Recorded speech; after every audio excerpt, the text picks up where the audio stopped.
आणि भाकरी. आणि पिठलं भाकरी फक्त नाही बनवणार, पिठल्याच्या वड्या बनवणार आहेत आणि त्याच्यासोबत वांग्याची आमटी पण वेगळी. वांग्याची आमटी पण होऊन जाऊ दे आज. आणि आज आम्ही झणझणीत बनवणार आहे.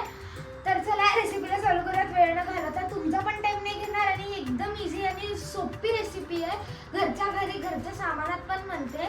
आणि हे व्हिडिओमध्ये ना 15-20 दिवसांचा गॅप पडलाय, कारण की काय झालं, फोन फुटलेला आणि ते रिपेअरिंगला घातलेलं आणि रिपेअरिंगला पण लय वेळ लागलेला. ते काय आयफोनचे स्क्रीन लय इकडनं तिकडनं मागवायला लागतात ना, लय वेळ जाते त्याला. मग आता 15-20 दिवसानंतरचा गॅप नंतर आता व्हिडिओ टाकायला लागलोय आणि ह्याच्यानंतर कंटिन्यू व्हिडिओ टाकणार. आणि या गोष्टीसाठी सॉरी मनापासून. तर चला रेसिपीला चालू करूया. तर सगळ्यात आधी आपण मसाला बघून घेऊया. मी पिठल्यासाठी 4 मिरच्या घेतल्यात, 1 चमचा जिरं, 1 गड्डा लसूण आणि थोडीशी कोथिंबीर. आता हे सगळं मी वाटून घेणार आहे.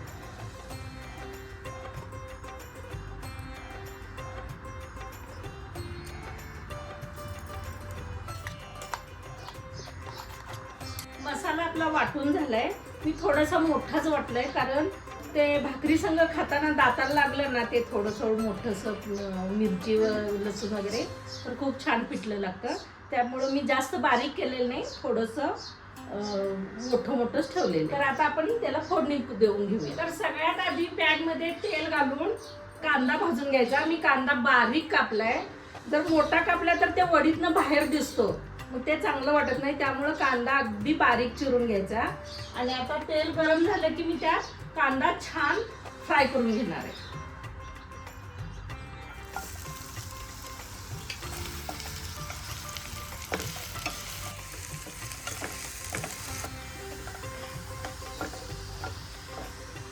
कांदा चांगला भाजून झालाय. आता त्यामध्ये आपण वाटलेला हिरवी मिरचीचं वगैरे वाटण आहे ना, ते भाजून घ्यायचं.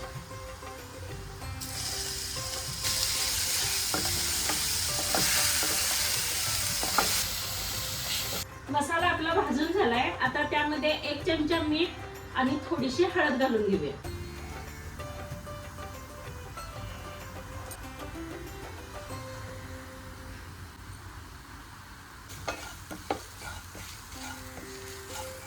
हळद मीठ घालून झाले. आता त्यामध्ये 1 ग्लास पाणी ओतून घेऊया.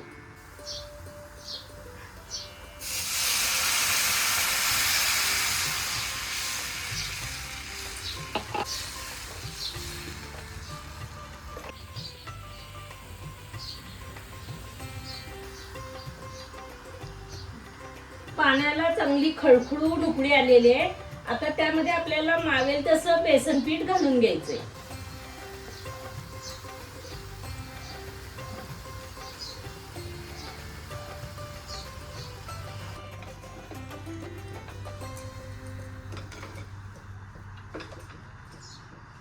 आपलं पिठलं तयार झालेलं आहे.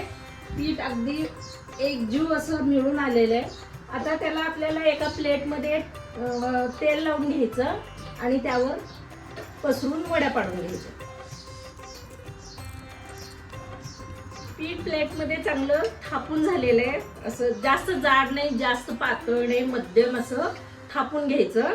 थोडं गरम असतं ते, हळूहळू थापून घ्यायचं आणि त्यानंतर त्याच्या वड्या पाडून घ्यायच्या.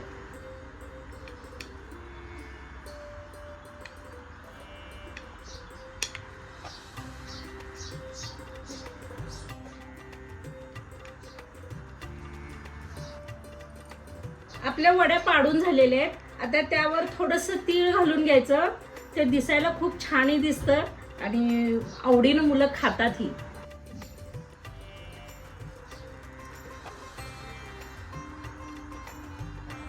आपलं पिठलं तयार झालेलं आहे. आता ह्याच्यासोबत खायला आपण गरम गरम भाकरी घालून घेऊया.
वड्या केल्या, आता भाकरी पण करायला लागल्या. एक भाकरी झाली पण आणि मला बघून वास त्याचा इतका भारी सुटला ना, मला भूक लय लागलं. मी मगाच बघून सांगायला लागलं पिठलं झाल्या की मी चपातीसोबत खातो.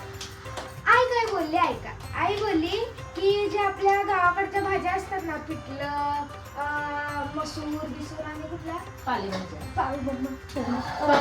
पालेभाज्या वगैरे, हे सगळ्यांना भाकरीसोबतच चांगले लागतात. आणि मला पहिली गोष्ट तर भाकरी आवडतच नाही, आणि भाकरीचा काहीतरी वासच वेगळा लागला. आज इतकी भारी, मी एक तुकडा खाऊन बघितला, कुरकुरीत एकदम मऊ अशी लय भारी लागत्या. आई ऐकायलाच करणार बोलले की आधी शूटिंग करायचं, भाकरी बरोबरच खायचं असतं तर छान लागतं. आई बोलायला लागले आधी शूटिंग मध्ये दाखवायचं मग खायचं, पण मला इथं भूक लागलं ना.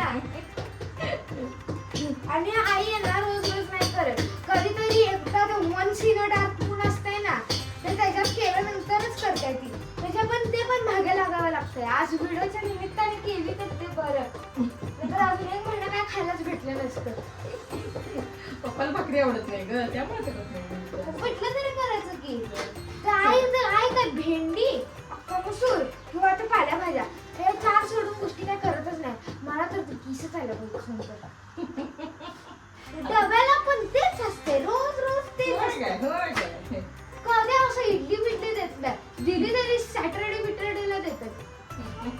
पण उद्या इडली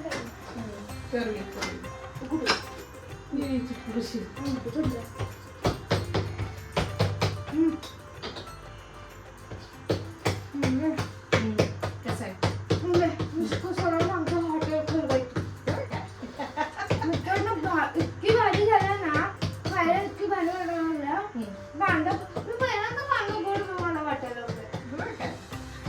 कापतानाच रडू येतं, खायला कसं काय गोड लागतं. काही मित्रांनो घरी सांगते, हे रेसिपी नक्की घरी ट्राय करून बघा, तुम्ही रोज खाशीला ही.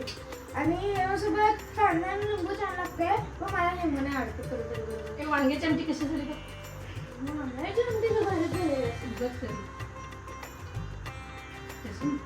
वांग्याची आमटी पण भारी झाली. पुढच्या वेळेला वांग्याची आमटी टाक. हा, पुढच्या वेळेला कमेंट मध्ये सांगा की वांग्याची आमटी, आम्ही वांग्याची आमटी पण टाकतो. खूप खायला भारी लागते. जर तुम्हाला हा व्हिडिओ आवडला असेल तर लाईक करा, सबस्क्राईब करा आणि कमेंट करायला तर अजिबात विसरू नका. तर चला भेटूयात पुढच्या व्हिडिओमध्ये. Bye bye. Bye bye.